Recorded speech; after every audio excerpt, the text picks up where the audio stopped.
From the evacuation to the controlled release of toxic chemicals to the return home, News 5 has been covering the train derailment in East Palestine every step of the way. And tonight, there are a number of new developments and still a lot of questions. This train apparently was not considered a high hazardous material train. The 20 of the 50 cars on the Norfolk Southern train that derailed in East Palestine were carrying hazardous materials. But because the majority of the cars were not, the railroad did not have to notify anybody about what toxic chemicals it was transporting through Ohio. Frankly, if this is true, and I'm told it's true, this is absurd. Governor Mike DeWine now calling on Congress to look at how things like this are handled. We should know when we have trains carrying hazardous material that are going through the state of Ohio. There's also new video tonight of what appears to be a fire near the wheels of one of the train cars before that derailment. This video was captured by a business 20 miles away. Now, the NTSB says different surveillance video from a home shows what looks to be a wheel bearing in the final stage of overheating failure just moments before that train derailed. That wheel set and wheel bearing are now being examined. Of the 20 cars on that train that were carrying hazardous chemicals, 10 derailed.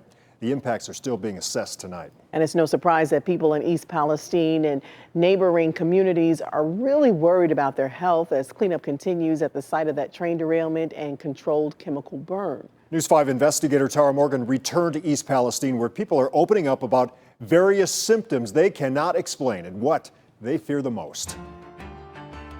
Therese Vigliotti says she hasn't felt right since the controlled release and burn after train cars derailed more than a week ago. She sent us this picture of her tongue. I noticed my lips were numb, the soft palate in my mouth was numb, my tongue was burning, and my throat was burning. What is your biggest concern? That I'm going to get cancer and die. Therese doesn't live in East Palestine. I live 15 miles north of the derailment site in Poland, Ohio. Jim does call the village home. You can hear train horns from his front porch. It used to not bother me hearing it, now it does. He too is worried about what he's experiencing. I've had a migraine, I've been dizzy, I've had all my mucous membranes irritated. I haven't felt very well since then. What also bothers him, he says, is lack of good information about the long-term impact from the hazardous chemicals on board the cars that left the tracks. My wife previously had cancer. I'm concerned about any of the carcinogenic effects of all this and the pollutants in the water and in the air and in the land now. Questions about health concerns came up during Governor DeWine's news conference. Unfortunately, volatile organic compounds share with a host of other things the ability to cause very common symptoms at the lower levels. So headache, eye irritation, nose irritation, etc. I think that we have to look at the measured facts.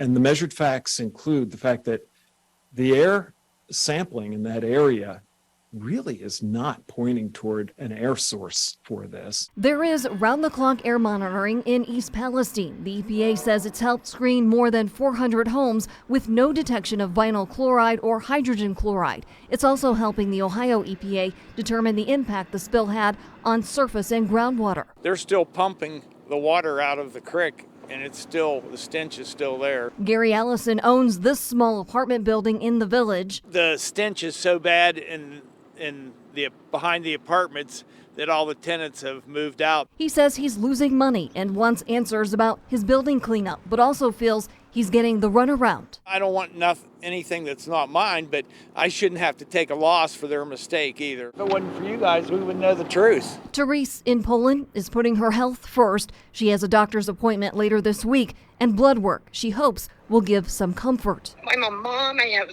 wonderful kids, and I'm perfectly healthy. There's nothing wrong with me.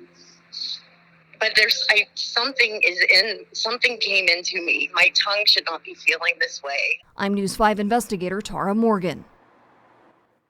Okay, so Tara reached out to some hospitals near East Palestine. Salem Regional Medical Center told us 5 people came to the ER there with self-reported symptoms, things like respiratory issues so far.